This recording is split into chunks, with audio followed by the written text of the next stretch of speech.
government doesn't care about you. That's why you need a medical emergency kit. It contains life-saving medications like ivermectin, Z-Pak, and antibiotics. Stock them before they block them.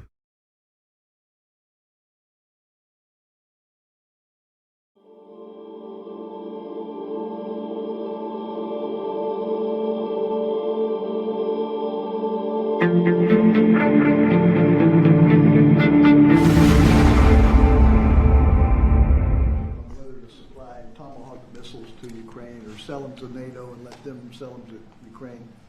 Yeah, I've sort of made a decision, pretty much. If you consider, I think I want to find out what they're doing with them. Yes.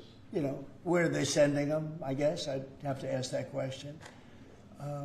That war should never have started. שהקים מחלקה חדשה של אכיפה, בעצם המטרה שלה היא לקחת את כל הביוקרטיה שהייתה עד היום צריכה להיעשות כדי להגיע למצב של אכיפה, ופעם הראשונה לא אנחנו רואים את המחלקה הזאת בפעולה, בו אז אנחנו יודעים תמיד מה היה קורה, שכל פעם שעושים איזשהו בית, איזה רעש גדול, ויחד היו עושים סביב אותו הריסה. מדברים כאן על 200 דונם של אדמות, בעצם שטח של יישוב שלם. אז איך בעצם האויב עושה את זה? פשוט מאוד, הוא קם בוקר אחד, עושה עבודת פיתוח עצומה במימון הרשות הפלסטינית, ושותל 2,500 עצי זית.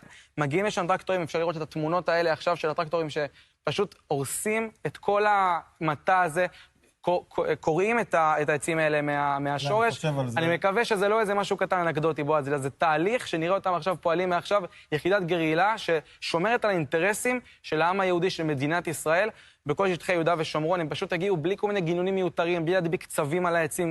אבל אני חייב להגיד לך שמבחינה הלכתית, גם אם זה קורה בשבת, וגם למרות שזה עצי זית, שאסור, יש בעיה לכרות עצי פרי בארץ ישראל, ההלכה מתירה גם בשבת, גם בעצי זית, לכרות אותם בשבת, מכיוון שהאנשים האלה אחר כך יבואו להיות. Ordentlich gerumst. Ich habe ihm das gesagt und begründet. Ich hätte ihm das 2 Tage vorher gesagt, wenn er das Telefonat nicht abgesagt hätte. Aber ich habe diese Entscheidung gut begründet. Ich habe gesagt, wir können diesen Weg nicht mehr weiter unterstützen, den du da gehst. Ich habe heute wieder mit ihm telefoniert und habe ihm unsere volle Unterstützung für den Weg jetzt zugesagt.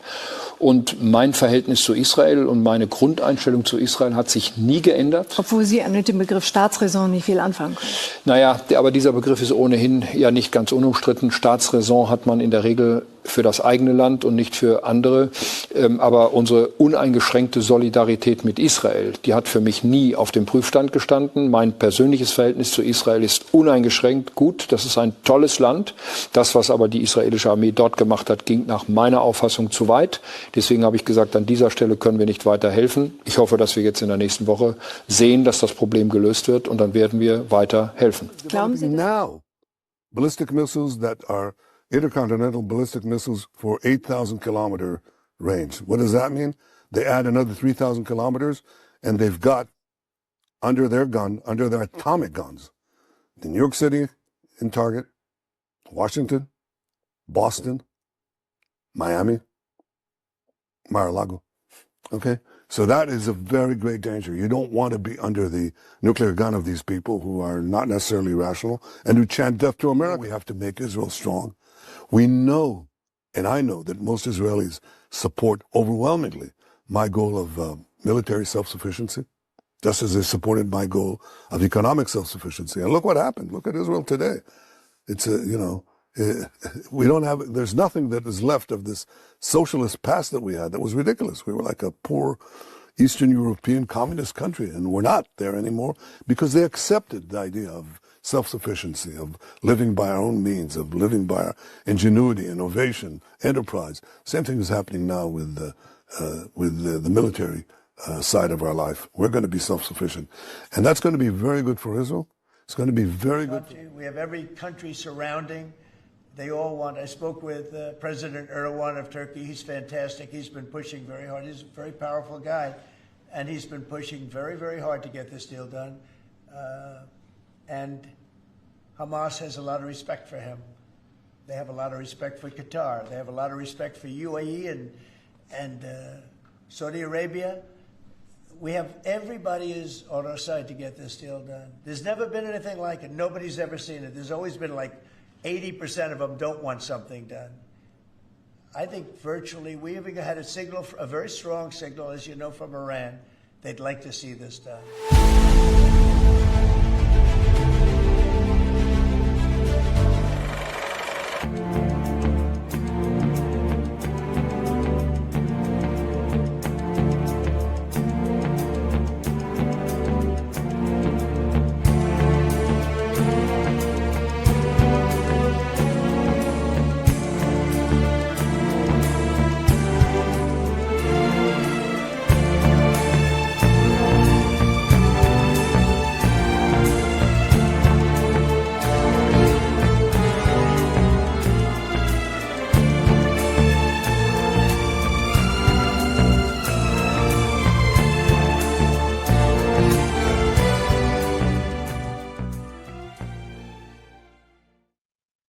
Welcome back to the SCIF. We're back from D.C. Thanks for sticking with us today. We had a replay yesterday, but we're back live today.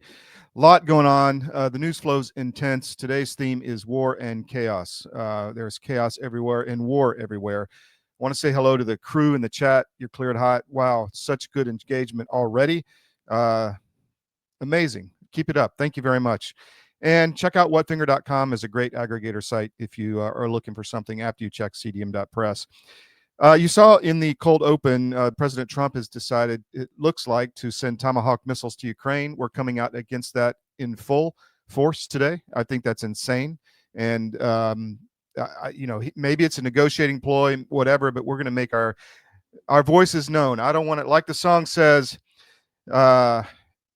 here I am sitting pretty in the ash that was a city. I don't want to be sitting there and say, wow, I wish I did more to stop the war in Ukraine. But we're going full throttle against any more escalation. The war needs to end. It needs to end now. And we're going to make that point abundantly clear across the web, and then we'll see how the White House reacts. Got a great show today. Thierry Laurent is going to talk to us about what's going on in France. I wanted to get him on and get a segment with him on what's happening with the collapse of another French government. Brandon Weichert will be here at the bottom of the hour, and we'll talk about geopolitics and everything Venezuela, especially. And then Ukraine Sitrep at the top of the hour with Pete Blaber. So a lot going on. Today is October. What is today? I keep doing this. October 7th. I'm your host, Todd Wood. And let me bring up your mission brief here because I didn't get ready. We're so busy. Here we go. The mission brief. Trump is enabling nuclear war by giving Tomahawks to Zelenskiy. Not cool. French government again collapses. Venezuela is all about the 2020 election. It looks like we're going to have another war there. The Miami real estate market is tottering. What will happen there? One of the, and by the way, Trump's presidential library is going to be in Miami. We put that out over the weekend. And the PrEP Act was challenged in court, and the judge dismissed it. So you go figure why that is. That's the liability that is given to the vaccine manufacturers. We'll be right back. We'll have Thierry Laurent. Stay with us, and we'll keep going on the SCIF. Thank you.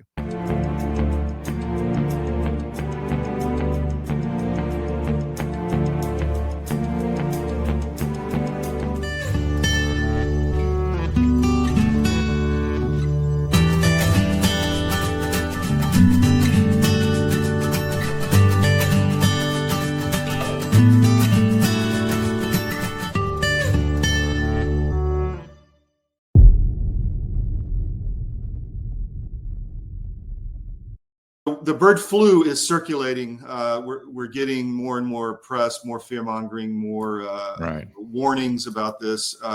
First, let's start with that. What say you on? Well, what I say is it specifically is not circulating. It's in animals. There's one human, maybe two transmissions, no human-to-human transmission. And stand by, everybody. If there is some sort of sudden human-to-human transmission, you should immediately be suspicious that gain of function was involved with that. Just the fact that they're taking an animal virus and going nuts on it in the press and talking about it all the time, that to me leads me to believe that they have concerns that somebody is doing something with that virus, because this would not happen naturally, in my opinion. Our world is changing rapidly. Many crucial systems we depend upon are collapsing. And the most important system that is failing is the food supply. Mr. President, this Council is more than aware of the multiple challenges and threats the world is facing today. But the threat of famine, people starving slowly to death, must be a red line. These food prices are going to keep going up and up, and they're going to keep feeding excuse after excuse, narrative after narrative. Yeah, so you're going to have to get off that treadmill and start getting more autonomous with your own food growing. You want to make sure that you can eat, because frankly, food is the biggest issue as we are going through these transitions. But amidst the chaos, there is a path to resilience. Marjorie Wildcraft is the female leader of the survival and preparedness movement. Marjorie has taught millions of people how to grow an abundance of food in a grid-down situation, even if you have no experience, are older, or out of shape. I've spent decades finding the fastest, easiest, and funnest ways for the average person to be able to grow a lot of food. I've created a step-by-step process that's so simple that even kids to elders have been using it in order to grow a lot of their own food. And you can too. Even if you have no experience, you're older, or you're out of shape. Growing your own food is like printing your own money. Get started today.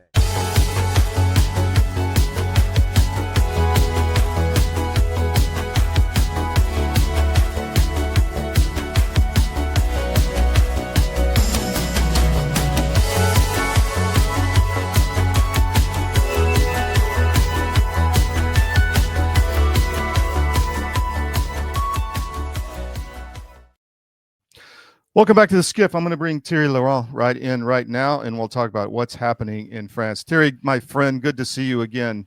It's been a while. Nice to see you again, Todd.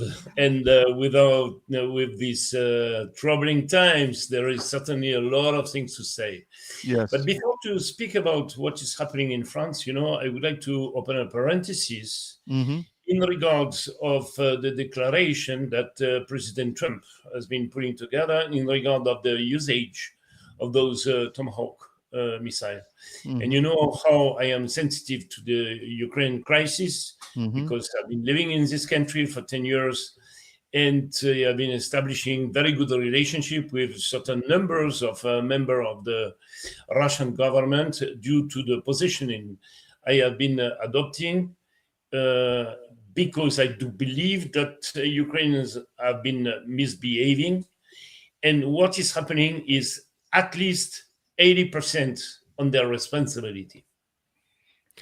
And of course, those who have been pulling the strings, but I don't need, in fact, to describe, everybody right now knows exactly what has been happening, and especially with the Obama and the Biden administration. So right now, Trump is saying that he wants to position himself not as a peacekeeper, but as somebody that wants to be completely involved within this conflict between Russia and Ukraine, but bringing on the table extremely dangerous weapons that can hit Russia in their deep territory. I do believe this is a gigantic mistake, and I am going to explain. Russians are very basic people. Whatsoever you are going to say, they are going to take it as an accounting. And they are perceiving right now this declaration as a major threat. It is no more joke. We are dealing with the most powerful nuclear country in the world. Daring to say that he is going to allow Ukrainians to use this kind of weapon is just like a declaration of war, because we all know that Ukrainians, they do not have the infrastructure necessary, in fact, to operate those weapons. Yeah. They need satellites, they need control center, they need engineer, they need an infrastructure that is extremely heavy, and Ukraine do not have this kind of things. What does it mean? It means that this is, in fact, the American army that is going to operate this weapon against Russia. This is completely crazy to do so. And if Trump thinks that this is a way, in fact, to bring the negotiations on, I think it's a mistake. Because now Russia is in a stage that they are controlling, in fact, the front line. What does it mean? If you are bringing the conflict inside of Russia, it is not going to change anything on the front line. So basically, what does it mean? It means that United States, through the declaration of Trump, is just saying that they want to attack Russia. This is crazy. This is unreasonable, and this has to stop. I completely agree. We're going to be all over that over the next, until we get a decision out of the White House. We're going to put this front and center for everybody to look at and focus on, because I don't think people really understand what this means. It means a nuclear conflict. Yeah, I know. It's very simple. Yeah, instead of coming out with this kind of declaration, I would be President Trump. I would call Vladimir Putin and congratulate him for his birthday, because this is his birthday today. You see? So that would be a good way, in fact, to calm down the situation and to make sure that the worst is not going to happen. You know, there are a lot of nuclear submarines from Russia that are cruising in the Atlantic. What he want to do? He want to see that New York would be completely wiped out. This is what he wants. This is nuts, you know, completely nuts. It is nuts. And I have another guest coming at the bottom of the hour. So let's focus on France. What's going on? They had another government collapse. Well, so, you know, a little bit of history. In the 1924, if I remember well, there was a government of Frédéric-François Marceau that has been lasting for 2 days. Unbelievable record. But Macron made sure that he has been doing even better, because the last government of Le Cornu, the last prime minister, who has been lasting actually less than a month, has been lasting for 14 hours. And on top of it, they managed, in fact, to trigger a gigantic scandal, because the 17 ministers that has been appointed to their position are going to receive a compensation of 30,000 euro for staying in charge for 14 hours. In the period where most of the French people are struggling, in fact, to go to grocery store and to make a living, those people who are deciding for the fate of our country and asking the population, in fact, to make a major effort on the financial point of view, when we are the country that is paying the biggest amount of taxes, those guys are getting paid 30,000 euro for what?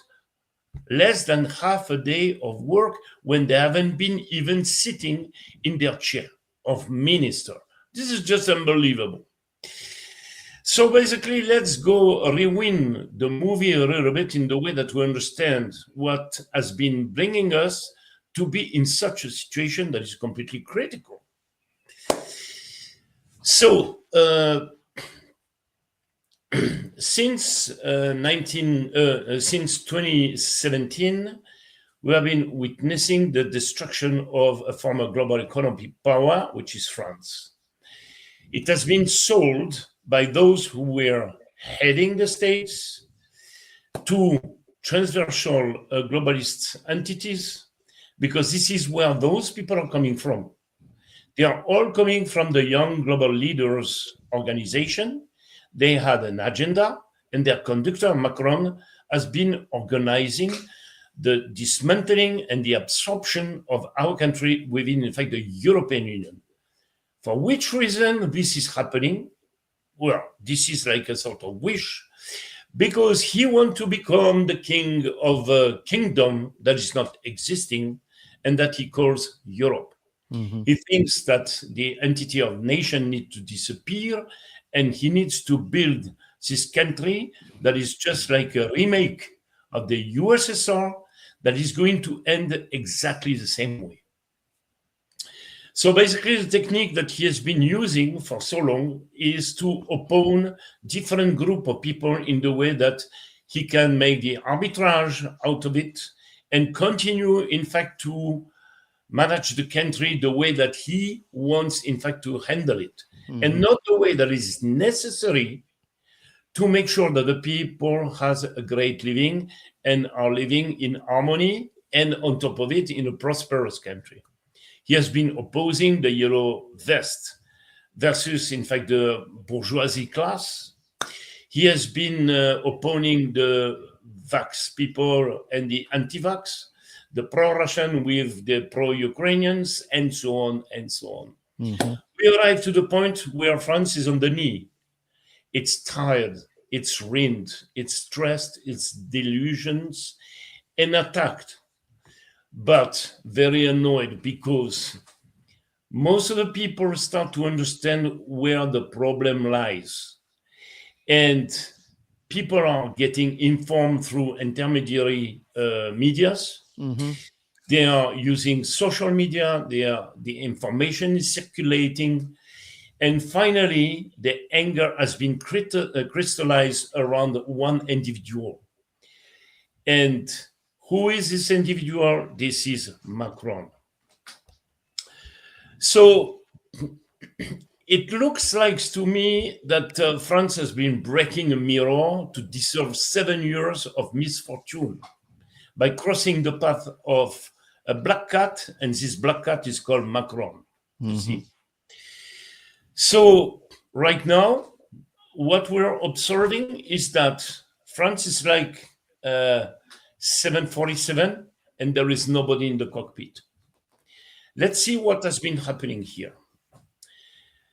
During the last 5 years, what Macron has been doing is picking up ministers within left and right parties.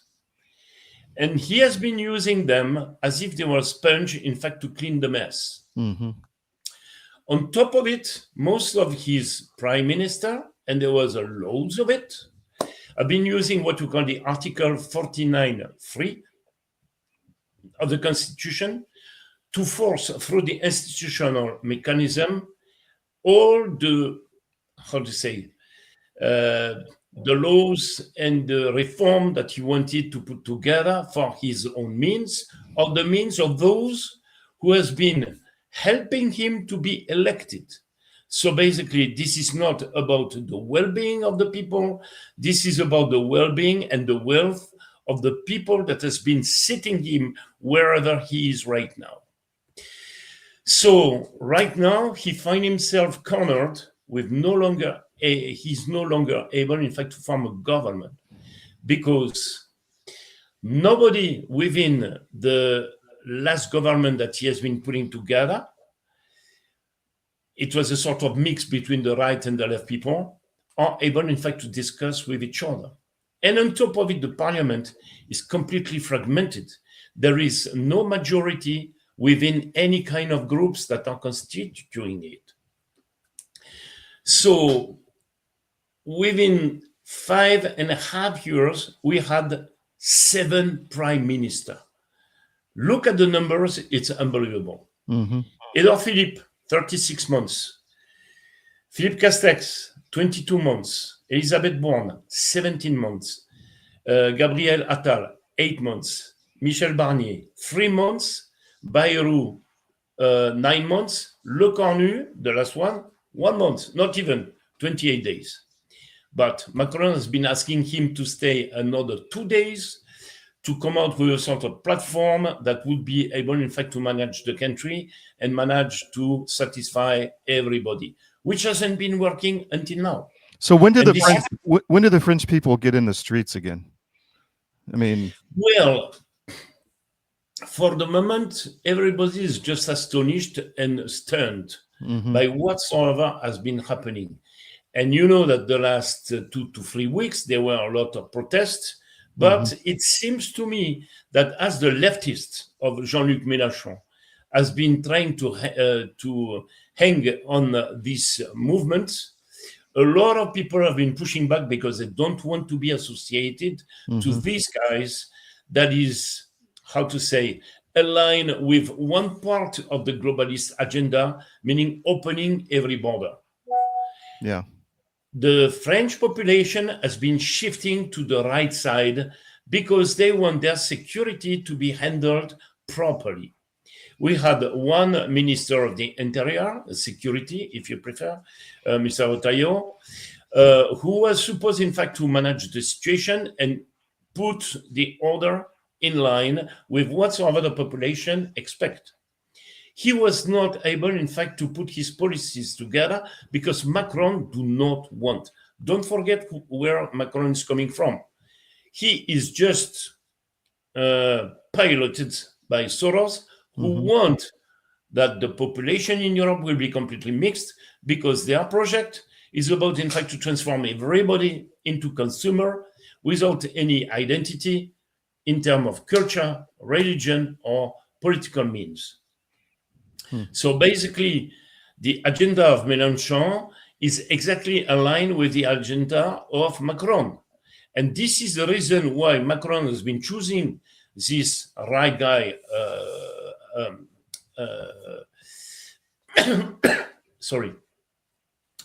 this Minister of Interior, because whatsoever this guy would be putting together as mechanism, in fact, to control the immigration, he will not be able, in fact, to apply it, because at the end of the story, this is Macron that is taking the last decision.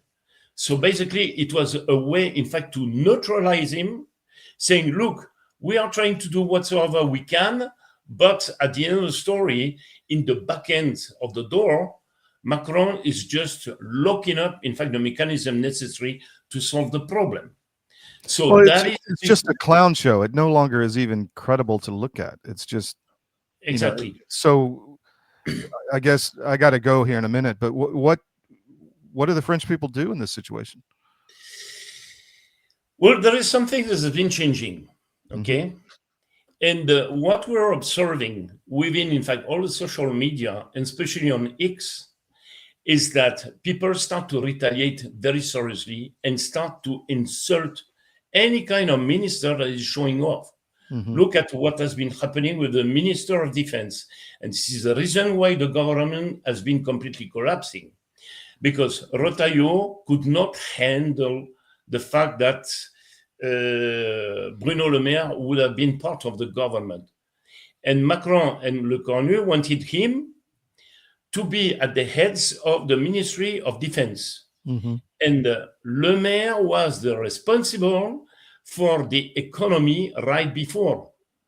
And he is the guy that has been running completely the country by adding another $1 trillion in debt in 3 years. Yeah. And don't forget one thing. This guy has been increasing the debt of the country by 30% above whatsoever has been spent in 50 years. What they have been doing with this money, we want to understand. So basically, as in fact the government has been completely collapsing in less than 1 day, now the people start to realize who is the problem. We have been realizing that the problem is Macron, and we want this guy to leave the country, to leave his position, because he is the guy that is generating so much problem. So now, to exit this major political crisis, what are the hypotheses that we can put on the table? And they are absolutely thin. He can select a new prime minister. What is going to be different? We are going to come out with the same issue. So basically, this is not, in fact, the way we are going to solve this gigantic problem. He can say, okay, let's go back to the poll. I'm going to dissolve, in fact, the parliament, and we're gonna restart an election program in the way that we are going to renew the parliament.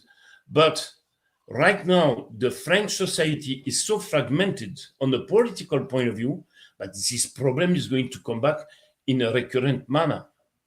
So there is another possibility, is an impeachment, but then there is a censorship demand that is going to be emitted by one of the party, and all the others, they will have, in fact, to decide if they are following up or not. This process is extremely complex because this is asking for 66% of the globality of the parliament and the Senate. And then so he knows it's tough. So he knows it's going to be hard to get. So basically, this process will be extremely painful, extremely long, and I am not sure that this is going to happen. Yeah. There is a fourth possibility, is that he's resigning.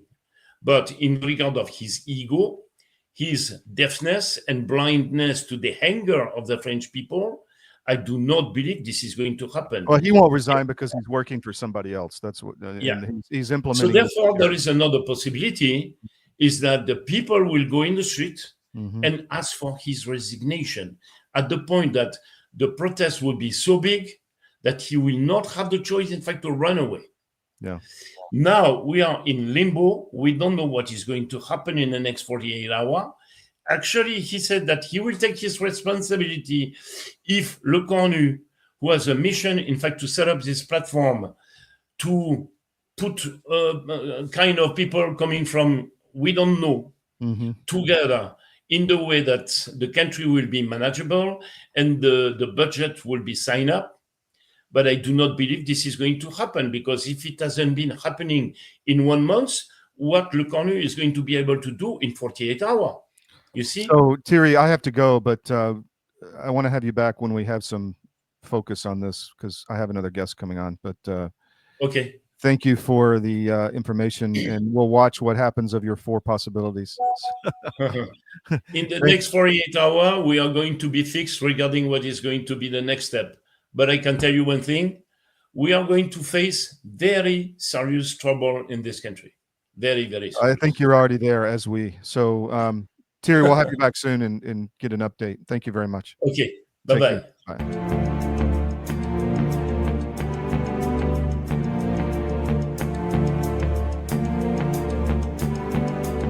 Ask a question about the nicotine pouches? Yes. Does it melt in your mouth, or do you have to spit it out later? You can spit it out, you can swallow it, or you just savor it. I mean, you throw it in like you would a dip of tobacco. Okay. But you just let it sit there, and then it suffuses your nervous system with life-giving nicotine.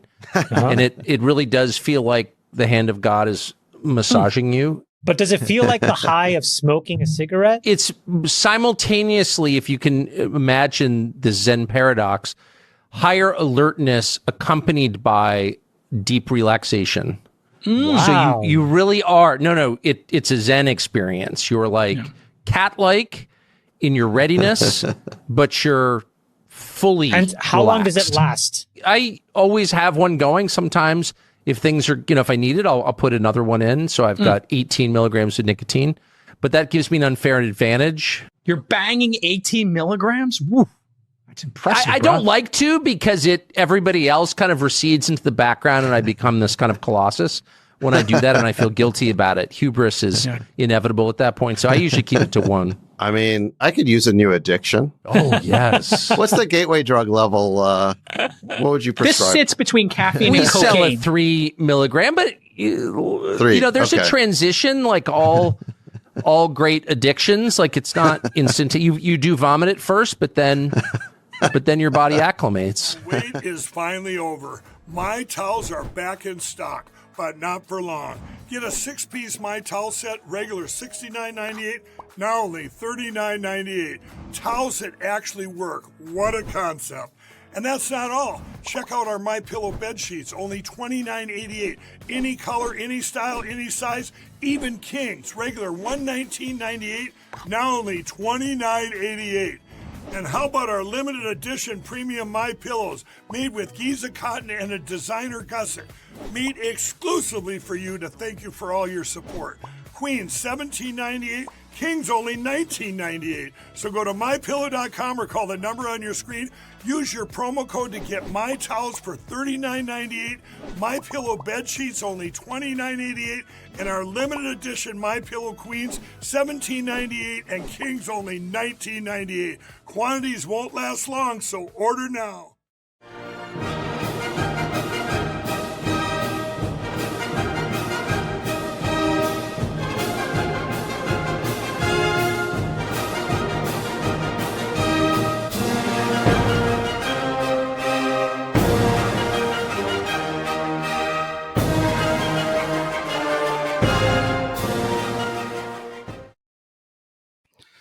Welcome back to the SCIF. I sat down with Brandon Weichert yesterday because I wanted to go through what's happening in the world, and he's one of the geo analysts I really respect, geopolitical analysts, because he's got some good insight on a lot of things, and kind of the same view of the world as us, and I respect his opinion. So we're going to play this interview, and then we'll have Pete Blaber at the top of the hour with Ukraine Sitrep.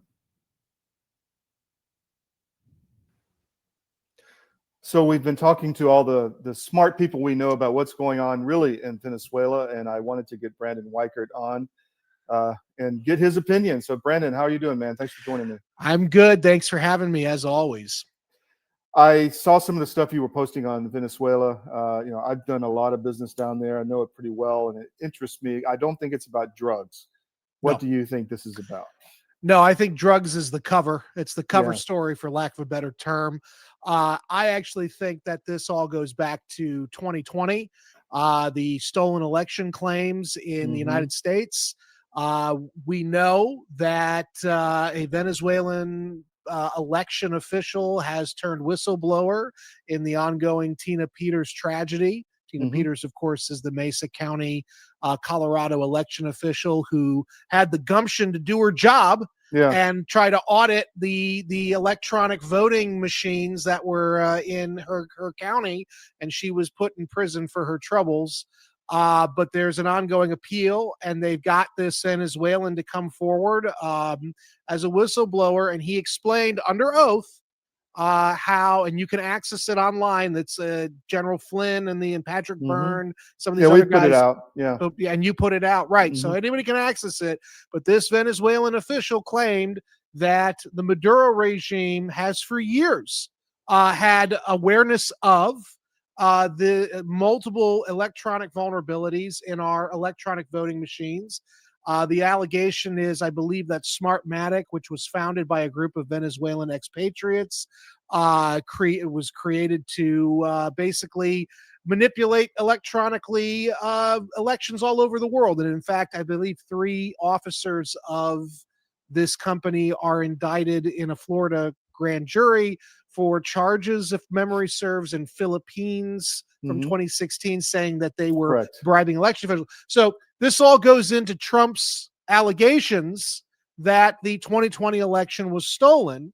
Trump believes, I think he's under the impression that this is 100% accurate, and so he's under the impression that Maduro played a decisive role in stealing the 2020 election for Joe Biden. And that is actually largely, I think, what's at play here. I was told by somebody who knows Luis Canón, who was a very important member of the Trump campaign in 2024. He's very connected with many people in Latin America, notably the Maduro regime. He was trying to help get a deal between Maduro and Trump. And my understanding is in August of this year, there was a tentative deal.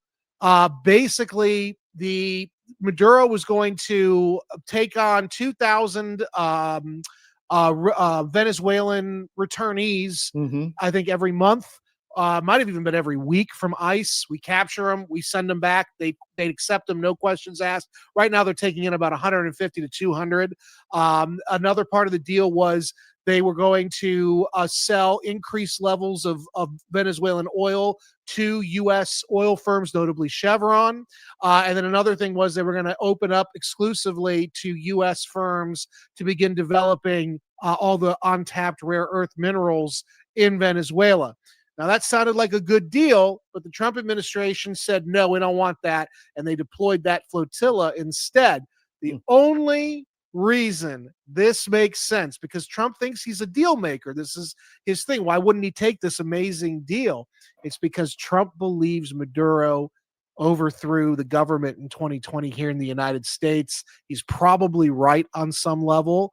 And so he's not going to let Maduro get away with it. And so I this is like the biggest elephant in the room. It's the biggest story of the century, yet no one is talking about it. No, you get suppressed. I mean, I'm being shadow banned on Twitter, and I think it's partly because of this. I'm the only guy talking about it. I say this to people who are very seasoned foreign policy experts on our side, and they look at me like I have 3 heads. I say when they're like, why are we going into Venezuela? It's on flimsier evidence than Iraq in 2003. I said it has nothing to do with a threat like you're understanding it. It has to do with Trump thinks Maduro stole the election for Biden through these companies that we were using for electronic voting software. Still are using all over the United States. That's right. Yeah. And that's the only, because it doesn't make sense otherwise. If you're looking at it rationally, you're saying, well, Maduro just offered the mother of all deals and Trump flipped him the bird. That's not like Trump to do that. It is if Trump was out for blood. Trump wants revenge because he thinks Maduro screwed him over in 2020. This is personal. It's not going to end until Maduro is either dead or in handcuffs. I agree. You know, and I saw Laura Loomer posting about, and I'm not plus or minus on her, but I'm saying Okay. she was posting about Chevron over and over Yeah. and over. I'm like, that's not organic. Something. No. Why are you doing that? Somebody's telling you to do. Or paying you to do you have that, to understand with Loomer is tied to Caroline Wren. Caroline Wren is an unofficial, or she might now be an official, I don't know, but she's an unofficial, as last I remember, lobbyist for Chevron. She's the two of them are tied in with Grinnell. Grinnell is the one leading the jihad in the Trump administration for a peace deal with Maduro, and it all goes back to the fact that Chevron wants permanent access to Venezuela's oil. And they have to go through this recertification process under current law. And in May, there was a big fight in the Trump administration between the Grinnell, Caroline Wren, Loomer wing versus the Marco Rubio wing. I was going to bring him up. I mean, he's the star of the show now, right? Now. We've been talking about he's bringing back the Monroe Doctrine for some time with our Miami people. But go ahead. Oh, 100%. You know, I live on the other coast of Florida, and you know, I've known, you know, Rubio, and I have some problems with Rubio. I think he's too much of a neocon. But on this issue, and to be fair to him, when I worked on the Hill over a decade ago now, he was one of the leading voices on the Foreign Affairs Committee. He was on the Senate. I worked on the House, but he was one of the only people who consistently said we need to take the Western Hemisphere more seriously. And this is a conclusion of that long-running career arc for Rubio. And thank God Rubio is winning this fight right now in the administration, and the Grinnells of the world are not. Because in this case, Maduro, if it's true, and I think it probably is on some level, that Maduro had a hand in rigging the 2020 election, we can't let that stand. You just can't. You have to. That's a regime change directed against us, and it was successful. And it was extremely devastating. And we're still paying down that. And there's plenty of evidence to support that. From, you know, and Patrick Byrne's been talking about. Everybody's been talking about this for years. Well, I just tell people to go back and look at the fact that you now have under oath a recording, a video. Now his face is blurred, but of a high-ranking Venezuelan official turned whistleblower in which he testifies for several hours in great vivid detail.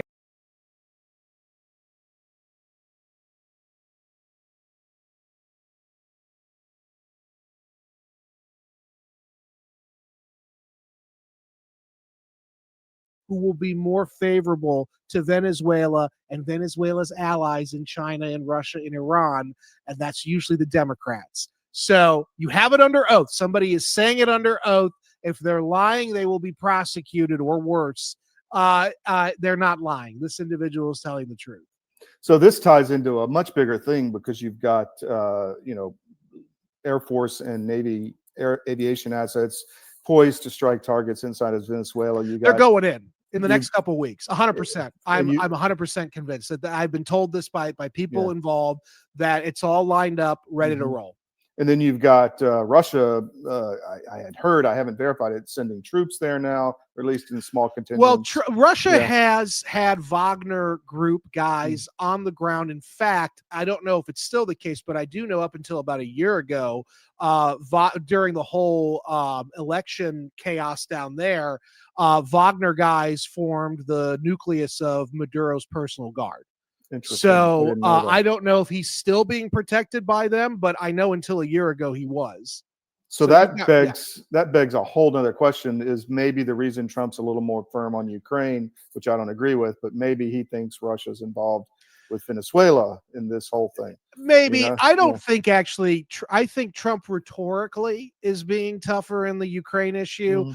I don't see any real movement from him following through on these threats to Russia over Ukraine. I think that's a big show for him to kind of quietly pivot away. What he's told the Europeans is basically tag, you're it. And the Europeans aren't going to be able to live up to the expectations. And I think ultimately in a year or so, we're going to get some kind of a ceasefire deal between Russia and Ukraine. So I do believe there's a connection between Russia and Venezuela, obviously. But I don't know if Trump is being tougher on Ukraine because of Venezuela.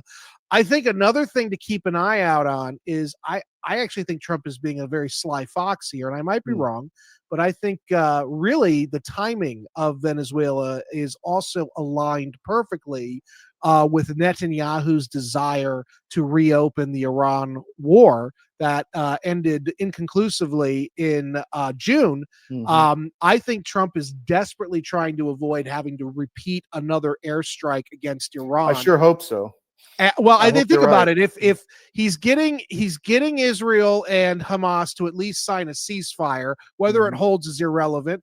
He's helping Israel to close that front down temporarily so Israel can focus on Iran. At the same time, though, he's opening this Venezuela thing up that's going to drain air assets and Tomahawks, and all the time and effort and energy of the U.S. military is going to be directed at Venezuela. So if the Israelis, as I think is going to happen, are going to bite off more than they can chew in Iran, Netanyahu's going to phone Trump saying, you got to do another B-2 strike. You got to help us out. Trump's going to say, sorry, Bubba, can't help you. All my assets are now busy in Venezuela. So that is how I think Trump is going to avoid, hopefully, a major, major war in the Middle East. He'll let Netanyahu burn himself out in Iran, and then ultimately will scale back because Israel will know they can't rely on the United States because we're too busy in Venezuela. Well, if you take that further, then you're talking Iron Dome assets. I mean, Israel shut down the 12-day war. It wasn't Iran, because they were getting pummeled. Right. Oh, absolutely. So, well, you have to understand there's 200 with Iran. I just did a deep dive on this. There's around 200 hypersonic Fatah 1 and 2 long-range ballistic missiles that the Iranians had in June. Those systems were basically untouched by the bombing. A colleague of mine assessed to me on the phone last night.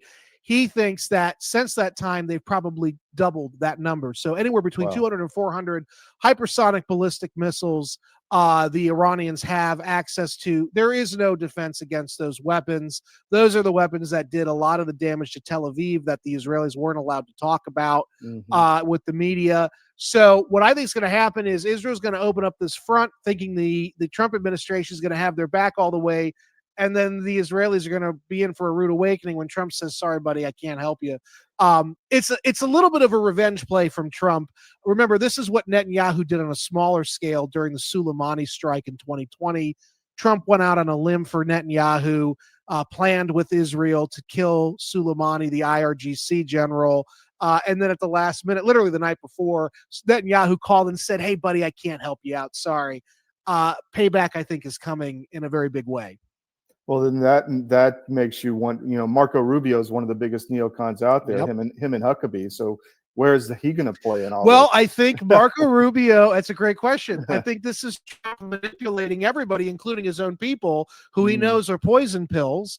Trump, I think, is giving Marco Rubio a bigger low-hanging fruit in Venezuela. But the understanding is we're not going to be able to do two things at once. And so Rubio is placated because he's dealing with the Venezuela thing, which I think for him is a bigger issue than the Israeli issue. It is. That's smart. Yeah. Huckabee, on the other hand, nobody really cares what Huckabee thinks. He can go out and wax eloquent all he wants and wail at the wall all he wants, but ultimately he doesn't have any real juice. He doesn't have any real power. He's just a spokesman living in Jerusalem or Tel Aviv, where I don't know now. I think he's in Jerusalem. Well, he's jumped the shark big time. Yeah. So that's an interesting point because Rubio's power base is Florida. Miami, he's not going to. Yeah, he cares more about that. That Trump has done something. Again, I've always been skeptical about 5D chess Trump, but on something like this, I'm looking at this going, this doesn't really add up unless Trump realizes the birth of the tripolar world is here. The United States cannot behave as it has for the last 30 years, trying to run every aspect of the world. So he's going to give red meat verbally to the globalists and the transatlanticists and the Zionists because he knows he can't deal with all of them coming at him politically. So he'll tell them what they want to hear. But the real deed is him moving away from Eurasia and the Rimland and going into Western Hemispheric defense and Golden Dome. Those are the two big initiatives. And that's also going to affect, by the way, That's going to affect bigly the desire on the part of the Pentagon to defend the first island chain in the Indo-Pacific. I don't think we're going to do any. I think Trump's going to pay lip service, but ultimately he's getting ready to sign a very big deal that basically gives China the first island chain. And you're talking semiconductors too. So absolutely, I mean, that's playing into all of this, and we're not there yet as far as onshoring production. Oh, and at this rate, Wall Street is so against it. They've been against it consistently. In fact, they've made bets against it with their investments for years. It is not going to happen. And so what I think is going to happen here, you see already the movement. Trump has gone from being, letting slip crying havoc and letting slip the dogs of trade war against China to almost overnight, basically surrendering to China across the board on key issues, notably NVIDIA chips being sold to China. And of course, Jensen Huang is over the moon about this because Jensen wants to sell these things to China with no strings attached. And he's almost got that now. You now, and the reason all this is happening is because in April, Xi Jinping called Trump and said, hey, pretty trade war you're starting against us. We're going to cut off America from the rare earth minerals. And that is what fundamentally shifted everything. Everything in the trade war that we've been waging on China has now become conciliatory, seeking a better deal. All of this is because China has us by the cojones. They've got us where they want us on rare earth minerals. That's the silver bullet in every case. And China has dominance. They have 68% of the world's rare earth mineral sources, and they have 90% of the world's rare earth mineral refiners. We don't have anything like that, and every technology we have relies on rare earth minerals. So China's got us by the you-know-what, and that's why Trump is now pivoting. He's playing nice with Xi. Furthermore, he's holding up $400 million or $400 billion aid package, lethal aid package to Taiwan. They're not going to get those weapons anytime soon. He's basically signaling to Beijing behind the scenes, we're going to let you basically have what you want in the first island chain. The same thing I think is being done behind the scenes to Russia and Europe. And I think the same thing is being done with Iran, where we're telling them, yeah, we're going to let Israel off the leash a little bit, but we're not going to have their back if they get into trouble. And we're going to reposition to the Western Hemisphere. That's the real main center of gravity now. Very, very interesting. And then you look at how much rare earth is in Donbass, do you know, or in Ukraine? They've got a lot. I don't know the percentages. And, a lot of people don't know the percentages because a lot of it is untapped. Here's the deal. Besant did this big, fire and brimstone middle of the night deal with Ukraine, forcing them to sign this deal on rare earths. Well, the Ukrainians are laughing at us as always, because ultimately they know they don't even have control over most of these sources. Most of the sources of rare earths are now under the Russian feet in Ukraine. So all these deals we're cutting are for show. And by the way, the Ukrainian government had already promised the exact same amount of rare earths from the exact same places in Ukraine to the British and the French in January. So they're just shining us on in their own way. But they don't realize that Trump is playing them. Trump is getting us out. And so we are repositioning, and we are quietly acknowledging the birth of a tripolar world of a declining United States, a resurgent Russia in Europe and the Middle East, and a rising dragon in the Far East that is China. And I'm not sure that's such a bad thing if we can protect our own borders. It's not a bad thing. In that case, it's not. But I will say tripolar systems are historically unstable. If you pay attention to the works of Randall Scheller, he wrote a book called Deadly. I have it right here. Deadly Imbalances, came out in '99. He's a professor, and he basically documented how, in his opinion, the interwar years was really a tripolar system between the United States, the Soviet Union, and the Nazi Third Reich, and ultimately that collapsed into World War II. Something similar is likely to occur because you're going to have three unstable power players jockeying against each other. And so the only hope now is that we avoid a war and get to the multipolar system, which will become a little bit more stable with multiple centers of power. And who's going to rise there? Brazil? You'll have India, you'll have Turkey. Turkey is definitely going to be a power player. Brazil will be a player. And at that point, we'll talk more about BRICS becoming a factor, the rival to the U.S. dominated economic world system, which is going away. That's dead. The dollar is the weakest it's been. You've got Trump buying Bitcoin to offset the debt load. You've got China, Russia, buying lots of gold. The dollar dominance is over. Turkey is interesting to me because that's Israel. Turkey doesn't like Israel. They don't like what they're doing in Syria, and it's going to clash. They are partners of convenience right now. You've got Israeli and Turkish interests aligning temporarily in Syria. They're aligning temporarily in Azerbaijan, which we've spoken about before. But Turkey is chomping at the bit to basically cut loose Israel. And I think what's going to happen is Israel's going to overplay its hand in Iran. And they're going to find that they can't do what they want to do without U.S. help. The U.S. is not going to help them to the extent Jerusalem thinks they will, and that will create a new paradigm in the Middle East where suddenly the Turks are stepping up more in the region, and they're going to basically consolidate power with the Arabs. They will counter quietly the Iranians, and they will contain Israel. Already the Arab world is working against Israel again to contain them. You had Egypt floating this rapid response force. And the only reason Saudi Arabia vetoed it and Qatar vetoed it is because they don't want to have to defer to Egypt. Instead, Saudi Arabia pivoted and has this nuclear deal now with Pakistan, where now Pakistan is coming in. So now you're going to have a whole Islamic-dominated Middle East where Israel is on its way out and probably on its way to collapse. And Turkey will be the one, whether it's 10 or 20 years from now, Turkey will be the one that kills Israel. The Zionist project will die, I believe. I've heard that a lot lately, from not just you, from multiple other people. I heard this from two Israelis because I don't really talk to people. I talk to some people in Saudi. I talk to some people. The Turks hate me for the most part. I talk to a lot of Israelis.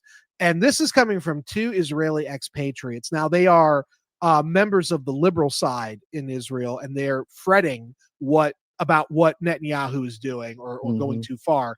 But this is from two Israelis who told me, and these are two of my dinosaurs. These are old guys, very pro-Israel, obviously. They served in IDF. And they're telling me this, and they're retirees down here, and they're telling me this, that they are convinced that Israel's going to be basically completely surrounded and overrun because of what Netanyahu's doing. Wow, the long-term consequences of this. Yeah. It's a new Middle East. It's as Lee Slusher, who's a dear friend of mine, he's a former U.S. intelligence expert on this region. He said to me about 2 months ago, he said it's a once in a generation sea change going on in the Middle East right now, and it will never be the same. I have Israeli contacts as well, and many of them are, I told them, look, I mean, jumping the shark is not a strong enough term. I mean, you went as Trump said, you went too far. You had Ben Gvir running around with, these people they took off the yachts, coming off Gaza, like taunting them in prison, and this is all over the internet. People are seeing this stuff, You're seeing that. Well, I'm so like, this is just a microcosm. I can't stand Greta Thunberg. I think she's a kook. I agree. I also think it's disgusting what she was subjected to in an Israeli prison. I think they had no business arresting her. I think they had no business. I mean, it was a form of torture. Wasn't physical torture, but it was a form of torture, psychological terror. Well, they were waking them up every 2 hours. I mean, I've been through that. It's not fun. And the Swiss embassy confirmed the story in The Guardian. So originally I saw that story in The Guardian. I was like, it might just be, propaganda, because there's a lot of lies that the Arab side puts out. They are not, Hamas, and they're not our friends. But then they lie as a matter of course. Yeah, but they're very good at it. The Swiss embassy confirmed, they checked in on her personally, and they confirmed the story that she was made to take pictures kissing the Israeli flag, that she was subjected to sleep deprivation. All of that is hurting Israel. It's not helping the Israeli cause. And the crazy thing is, after 10/7, most of the world had some degree of sympathy for Israel, and they've squandered it in about 2.5 years. Completely. Last question. In Armenia, the Pashinyan just put the head of not the head, but one of the senior bishops in jail for 2 years. Yeah. He's going after Christianity hard. Going to take over the church. We've got the Trump, Trump route for international peace and prosperity going through to connect Azeri land in the south. But the guy was in the White House and he's acting like Stalin in Armenia. This hasn't happened since the Soviet Union, where you're putting religious leaders in jail. Yeah. Where's this going to go there? Do you have any thoughts on that? Well, what this is a proxy fight really between U.S., Israel, NATO elements like Turkey versus the Russians for control over that Zangezur corridor, that trade corridor that cuts from the Far East through Central Asia into Europe. And the Americans, as always, have sided with anti-Christian forces. Look, the Russians have always acted as a stabilizing element in that part of the world. What we are doing there is trying to destabilize the Russian position. And I don't know if it's going to work. I think the Russians are very distracted right now in Ukraine. I know that they're moving 15,000 troops into Armenia, that base they have. I don't know if that's going to make much of a difference because of the kind of covert action that's underway.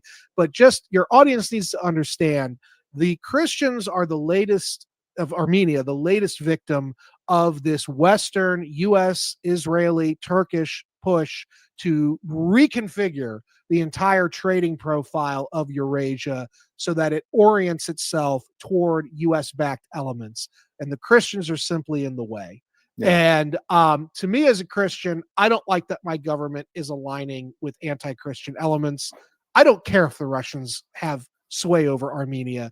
I don't want to see my Christian brothers and sisters annihilated, and they are being annihilated. And I don't see anybody, by the way, in the campuses crying. And as a related kind of topic here, I don't see any of the kids in the campuses who are so gung-ho about Hamas. I don't see them getting worked up about the tragedy in Armenia against the Christians, or the Christian slaughter in Nigeria or Syria, for that matter. Syria, and also Lebanon has been attacked. That's right. Recently, but and you were just there, right? Yeah, and we're gonna be back in Beirut in a couple of weeks, but also that's connected to Armenia because there's so many Armenians from the genocide down there. But that's one of our at CDM. That's one of our big points is to speak up for the Christian communities over there. Well, thank you, Brandon. I appreciate your time. Anything else? Where do people follow you?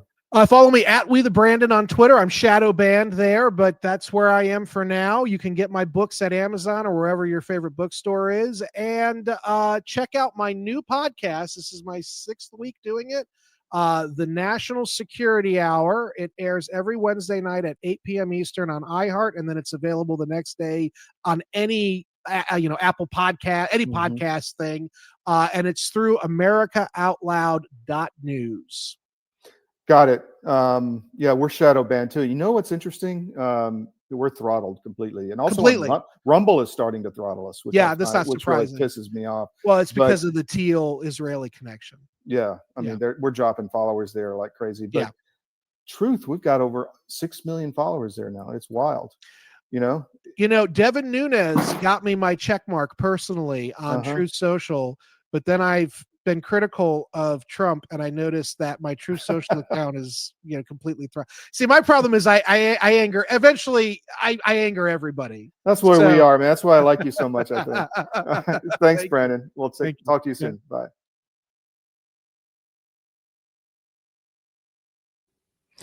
Hope you enjoyed Brandon. He's always a great guest. We love his insight, and we'll have him back down the road. I am going to bring in Pete Blaber now because we're going long, and I'm going to cut a break here and bring in Pete, and we'll get going on Ukraine Sitrep. Pete, how you doing, my friend? Good. How you doing, Todd? All good. Let me just throw this up. I put up an article today. I just decided I'm going to go after this decision to possibly give Ukraine Tomahawks. What do you think of this? I mean, I just said it's enabling nuclear war. If you give Ukraine Zelenskiy Tomahawk missiles, which can carry a nuclear warhead, what say you? Yeah, I mean, to be clear, his answer was that he's thinking about it, right? Well, he said he made a decision, and I have to see where it's going to be sent. Yeah, to me, that's a soft test. So maybe it's negotiation. I don't know. No, so he has not agreed to send them. So that's the key point. However, it just connects the dots that what we saw, Zelenskiy's sly smile. He had a one-on-one him, Kellogg and Trump when he came into the UN last week, and that's when they talked him into all this stuff, and that's when he came out with the 180-degree change of view, and whether it was psychological jujitsu, negotiation tactic, but we're getting to the point where he's got to throttle these negotiation tactics. I'm just going to say this to scare them or whatever. As we're going to talk about this morning, things are not going in the right direction. The Europeans scaring us. are war crazy, right? Yeah, right. And so, but what I'm pointing out is the potential for escalation right now is higher than it's ever been before. The potential for both purposeful and accidental escalation is higher than it's ever been before. And we've been narrating the propaganda about the drones, and that has just completely spun out of control. All of Europe is living in this state of fear and panic because their leaders, we lived through this. We lived through it in the pandemic, 2020 election. We lived through the propaganda machine of our own government and our own mainstream media, pounding false messages. The Europeans have been locked in that longer than us and have nowhere near what we had as far as resistance and independent social media and shows like this that people could go to and get some glimpse of reality. But that's not happening over there. To me, the cruise missile thing is just one more piece of it. Todd, we're getting to the phase of insanity and senselessness now in Europe. And Zelensky too. I don't want to forget him, that we might need to start titling every episode of this show, "Dear President Trump, please listen if you want to stop the fighting." Because what's first very obvious is he's being completely bamboozled by incompetent advisors. The main one of whom has a massive conflict of interest that should disqualify him immediately from, having any input into, our country's negotiation on what's going to happen. But, somehow these guys have locked him in, and he continues to, if someone would put it to him like this, do you know right now you're doing exactly what John O'Brien would do, what Joe Biden would do, what Barack Obama would do?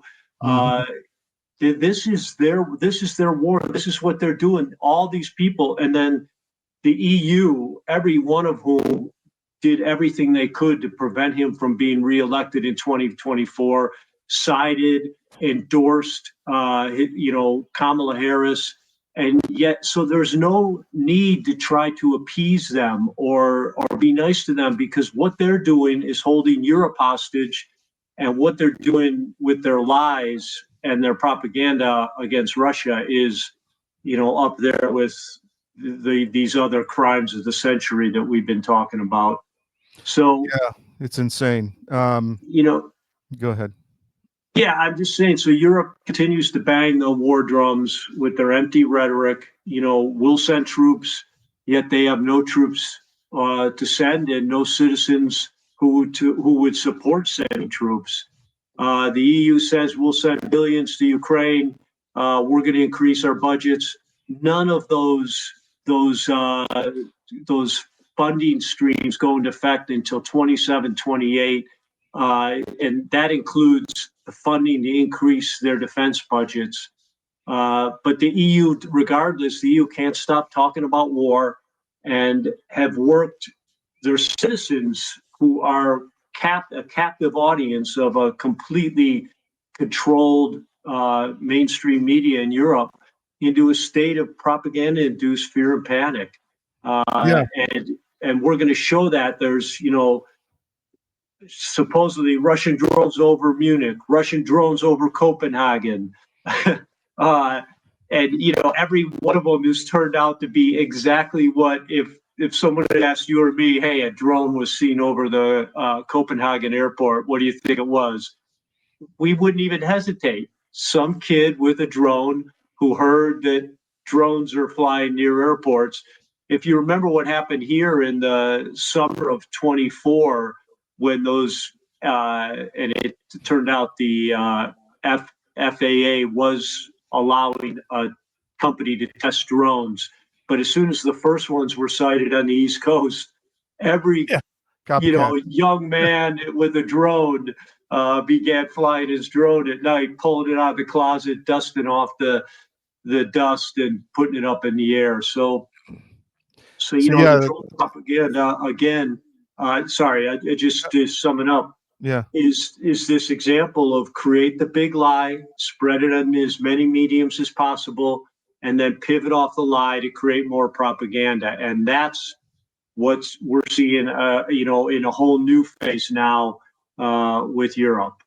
Well, I was just going to say, just for our audience sake, there's been drone sightings all over Europe. But was it in Germany or Denmark where they said it was a young guy with a drone that they captured? I think it was Germany. Yeah, they captured 2 guys in Germany and 1 guy in Copenhagen was also a young guy with a drone. They were all that. And this is blown up where Europe is using this as a catalyst, as you say, to stoke fear and panic and a way to get the war started. I mean, it's completely obvious. We've talked about Ukraine's flying them into Poland, calling them Russian drones. It's insane. And the Kremlin has denied it, of course, but they could be lying. But I don't think these are Russian drones. I think they're self-created. What do you think? There's no doubt. They've already the guys in Munich were arrested. The guy in Copenhagen was arrested. And of course, you shouldn't be flying a drone near an airport anyway. So it's definitely an arrestable offense. Mm-hmm. But there was never any doubt they fueled the flames of fear and panic, both Germany and in Denmark. And yet they knew from the nanosecond those drones were reported. Remember, they're flying outside an airport. So the FAA, the equivalent of the FAA in Europe, is monitoring its radar, sees where you can track where an object started from. You'll see where it's took off from. There was never any doubt these weren't coming from some Russian ghost ship, out in the Baltic or whatever. It's just it's completely beyond belief that they use this to perpetuate this fear thing. And MERS is the worst one. Germany has gone to a whole new level. They're blaming everything, all the political dissent. They're saying Russia. It's the playbook from the Democratic Party from 2017 forward. Saying that the Russians are controlling social media, causing dissent within the country, causing economic dissent, sabotaging their economy. It's really hard to believe. He won't stop lying. But what's so hard to fathom is these guys have to know they're fiddling with the fate of humanity, and yet onward they push. They just continue doubling down week after week after week. So, desperate men make desperate moves. There's some desperation behind this. We've got our own theories, but it's another one that's just historians will will be the only ones who can solve this one. Well, we have to stop it. I mean, that's because we're rambling, we're rolling down the hill toward nuclear war, and it's got to stop. So, Yeah. As I said earlier in the show, there's that song 99 Red Balloons. Here I am sitting pretty in the dust that was a city. I don't want to be the guy that is doing that. I want to be the guy before the war saying stop the damn war as loud as I can. So that's what we're doing here. I got one from Orban. He's been pretty adamant. The West talks about protecting Ukraine, but in reality, it's an imperialist seizure of land, resources, and money.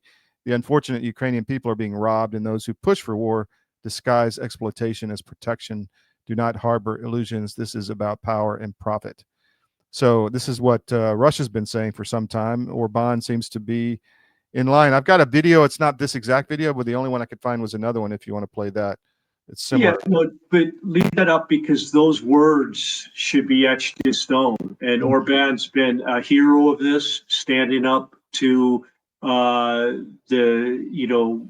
autocratic EU as they try to bring everyone in line. How dare you disagree with the majority? Everything about the EU is being shown to be a complete farce. There's a single vote veto power in the EU. That's the way it was set up, and they're already talking about getting rid of that. But Orban is, the sign of hope. You've got Hungary. You've got we just had in the Czech Republic an election that the populists won, so very high potential there. And Orban, we have other videos. He knows he's an active target of the EU, and of course, his life, unfortunately, is the first thing that has to be protected. But Hungary and the Color Revolution, the EU Color Revolution teams, they've got him, center sector. He's been targeted. I don't know. We also have some stuff from Georgia. There's the Color Revolution in Georgia by the EU. So fifth attempt in 4 years in order to take over Georgia. The beauty of what's happening right now, and it needs to continue to happen, but the beauty is the gig is being exposed on color revolutions. And for our audience, I want to give the proper definition of color revolution so everyone knows what we're talking about. A color revolution is a term used to describe a sophisticated form of warfare that foreign governments and their agents use to create the conditions for political instability and eventually regime change in the targeted country. And to accomplish their purpose, there's a playbook, a written playbook for color revolutions. To accomplish their purpose of regime change, the foreign governments, and without exception, we're talking NATO countries, the US, France, Britain, and Germany are the color revolution countries, use cutting edge technology and psychology, as well as a strong role of non-government organizations. This is Soros's groups. They do the groundwork. It's also a massive money laundering operation. And along with contractors to sponsor, plan, and organize the opposition, the messaging, and the protests themselves. So everything we saw in 217 here in America, that was Color Revolution Playbook. Ukraine's been through it twice, 2004 and 2014. We, the US government and the EU, both times overthrew the duly elected government of Ukraine, so twice. Georgia, they've tried 4 times. You just heard the 5th. And of course, Kyrgyzstan has also been the victim. So color revolutions are what they do. They're like little babies when they can't get their way, they just go and overthrow the government. Yeah. And they do it in a way that's never works. It doesn't have any. It doesn't produce any results. Right. Yeah. Right. Well, it happened in Romania. Well, it's the old saying, you can vote your way in, but you have to shoot your way out. I mean, because once they get in power, they don't leave. Just like in Romania, where you had a populist win and they literally canceled the election. That was the EU. Everybody knows it, and America's involved in that because we want this base on the Black Sea coast in Romania. So it's one way or the other. They're going to get their guys in, and we're hopeful on Orban, and so far Georgia has resisted. We'll see. If that's the fourth one in Georgia, right, or fifth one? It says. Yeah. Wow. The fifth attempt. Yep. Amazing. It's been nonstop.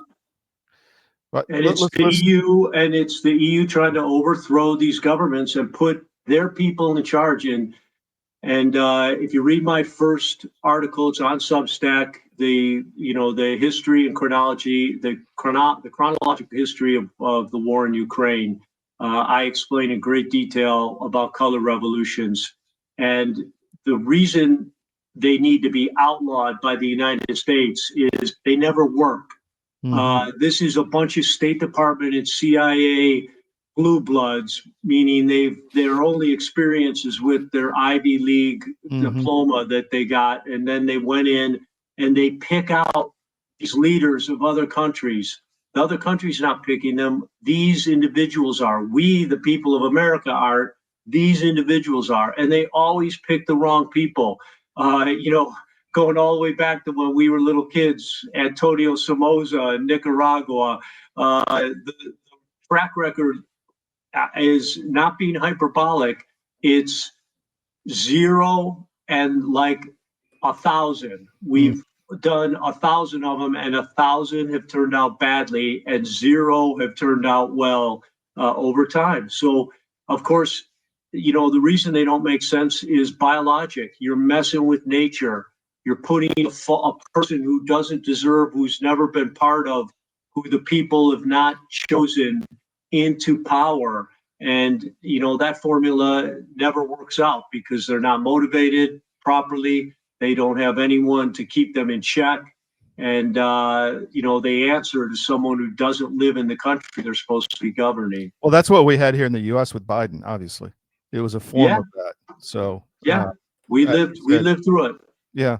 Let's listen to this from Orban real quick.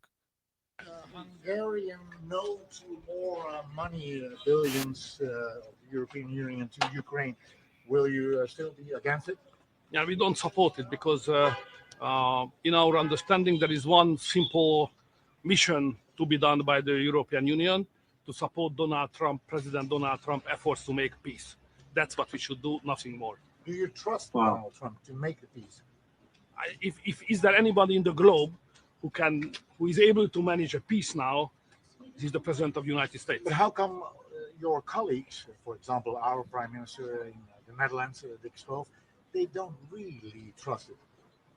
But I have to represent the opinion of my own nation, and the Hungarians are still very strongly believe that we have to target all our efforts and capacity to make peace as soon as we can. First of all, because of the very much Christian reason, because we are losing lives daily, thousands, which is totally against our values. And second, economically as well, because the war is very, very expensive. We have a calculation what was the price paid by the Hungarian families in the last 3 years just because of the war, creating a higher energy price. The bonds, the interest rates went up, and we lost many export possibilities in Russia. Altogether, we lost huge amount of money per family in Hungary. So I would not like to continue that. If now, luckily enough, we have a leader, President Trump, who takes the responsibility to launch for peace negotiations. So I wish Trump would listen to that. Yeah, no kidding. I mean, I think that was just 2 days ago. So it was really good. Yeah, really good. I want to also play this one from Putin, just talking about some of the situation going on. Years ago, when the special military operation was started, some criticism was voiced regarding the Russian army, regarding the Russian state, that we are lagging behind in some aspects. And some failures that occurred were due to that period of time. Have we catched up? And secondly, once we're speaking about the Russian soldiers at the moment, what is the situation on the front line? What is your take? Well, most importantly, it's not that we lag behind, but we ain't seen some of the novel things. Not that we wanted to do something, but we failed to do that on time. Some things are brand new for us, and this is my first point. My second point is that we've been waging a war. We've been manufacturing the military hardware. But, you know, on the other side, very many countries, all NATO countries, have been waging war against us, all of them put together, and there are instructors, unfortunately, who actually participate in the hostilities. He goes on to say that Russia's, very well armed, and Europe is insane, wanting to fight with Russia in a major war, which is obvious. I mean, it's obviously that's what they're driving. They couldn't get it in Donbass. He's going too slow there, so they have to talk about Poland, and that's not working. So we got the drones. Maybe that'll work.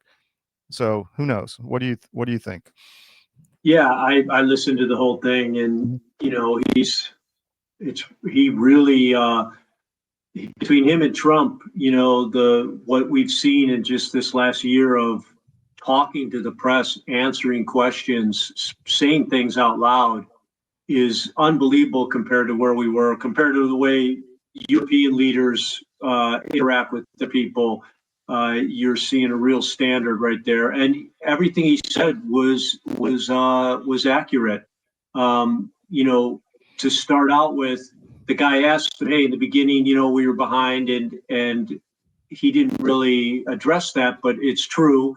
They were an old army. They had not fought together since Chechnya, which is not Grenada. It's Chechnya is a World War II type experience. So they had guys, with 20 years experience, who had, senior guys with combat experience, but none others. Mm-hmm. And you need junior guys with combat experience. So what they've grown into since then, it's not. You don't have to, you don't have to compromise your loyalty to your own country, whether that's the U.S. or some other country. When you're fighting, when an army and a military fights like this for 3.5 years, they become a fighting machine. They become this adaptive, finely honed machine, and it takes a couple of years. It takes a couple of battles. It takes a bunch of guys talking about it and changing things, and that's what's happened in Russia. And he goes on in that interview to say, "I think we have probably the most effective military in the world," and there's nothing wrong. You don't have to, again, think you're a traitor to agree with that. I've said it over and over on this show.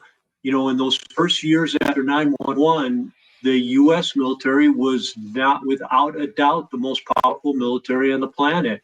Our combined arms integration, experience level, what we changed from the lessons learned right off the bat made us a war fighting machine. Mm-hmm. And that's what it takes. So it's just reality, and Europe should be able to grasp that reality.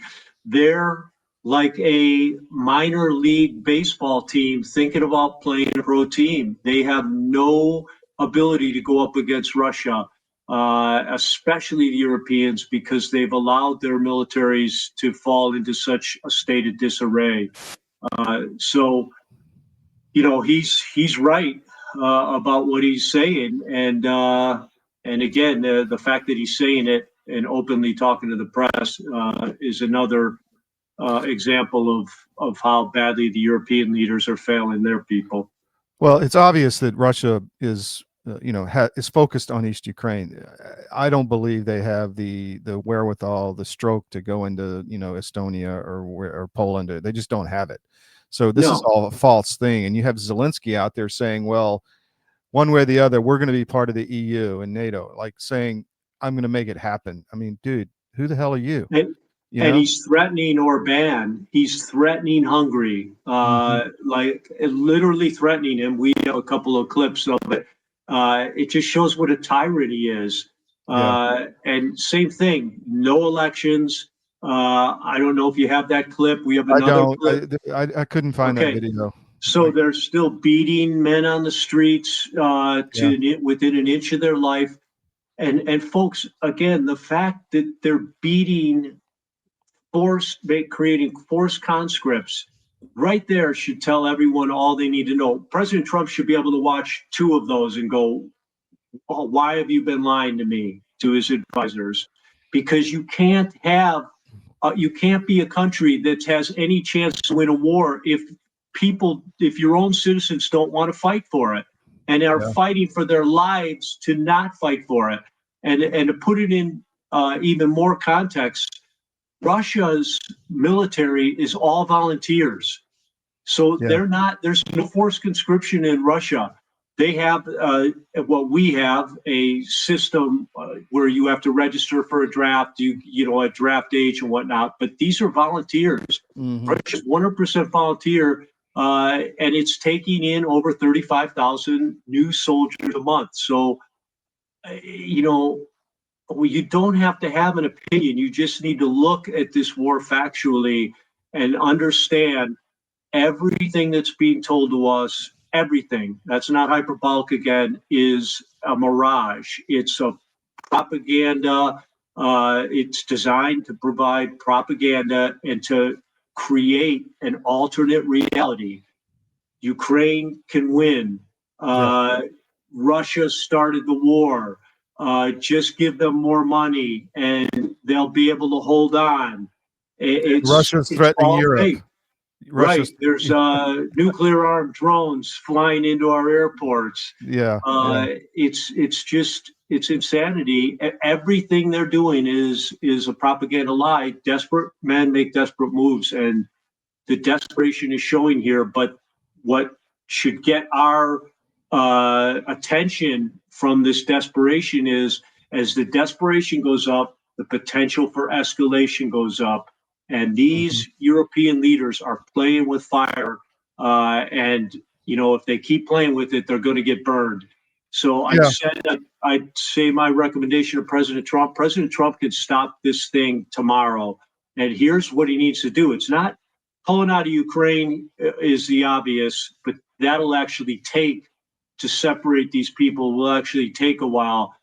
All he needs to do is call another meeting with Putin and then tell the world we are normalizing economic relations with Russia.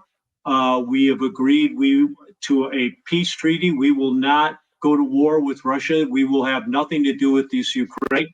And we'll announce more about the economic integration in the coming days. Right there, he'll have stopped the Europeans. There would be no even thought of, okay, how can we sanction them? There also will stop them from trying to ensnare the U.S. Into this thing, to bring us back in, to create this fake drone threat or whatever. It'll knock the bottom out of it right now, but it's the right thing to do. He needs to stop with this, psychological jujitsu manipulation, negotiation tactics, and do the right thing. And the right thing to do is to not just, normalize relations with Russia, but to admit, how the war started, acknowledge that it was the EU and the US, and acknowledge the series of catastrophic decisions. He did in the beginning. He did in the beginning. Made by Biden administration, unelected officials.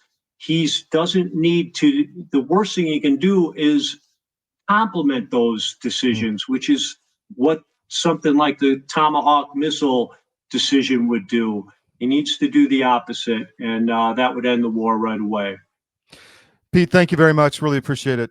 I'll get you the clip as soon as I can today, and as soon as my guys are done with it. So thank you again for everything and all your insight. Really appreciate it. You bet, Todd. Take care. Take care. Bye.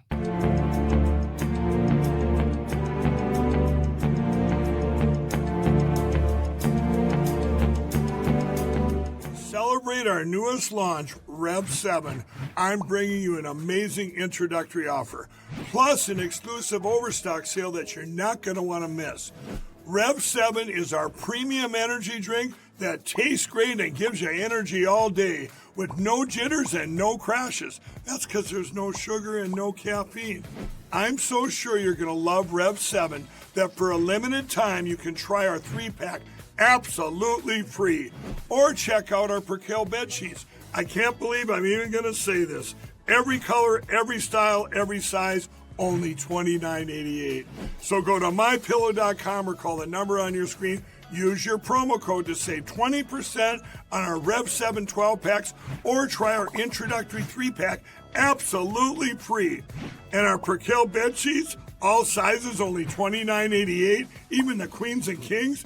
Inventory is extremely limited, so order now. Pandemic, we can never be caught unprepared again. And so many Americans, when COVID hit, they had nothing in the house. Stores were shut down and doctors' offices were shut down. And even if doctors prescribed drugs, hydroxychloroquine, ivermectin, pharmacists wouldn't fill the prescriptions. That was a nightmare. Now the situation is much worse. We have these horrible supply chain problems. In our emergency medical kit at the Wellness Company, we have 8 prescription drugs that are all potentially life-saving. Most people who died with COVID, they died in the hospital because they didn't receive early treatment. Every American family should have one of these.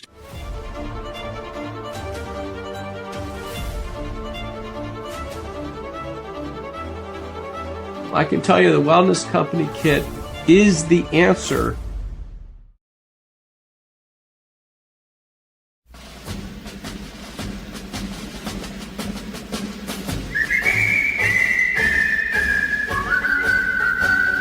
When Johnny comes marching home again, hurrah, hurrah, we'll give him a hearty welcome then, hurrah, hurrah. Oh, the men will cheer, the boys will shout, the ladies, they will all turn out and will all...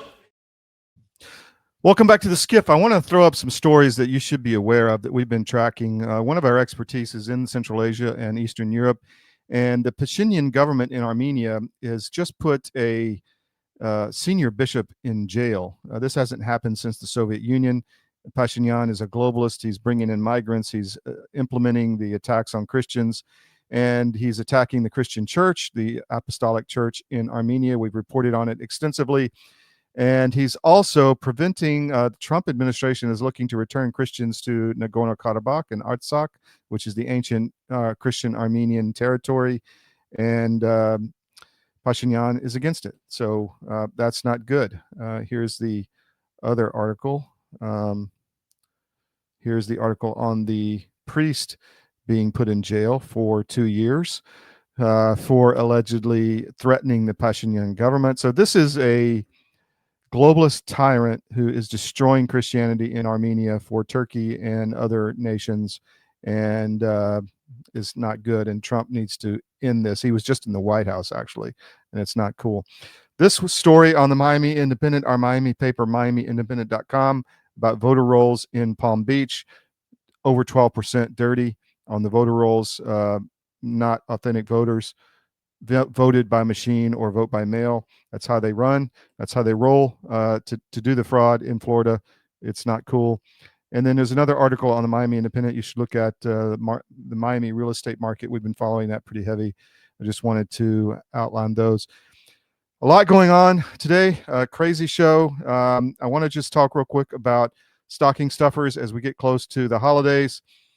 Nucleo Boost. Check this out at cdmnutrition.com. Great.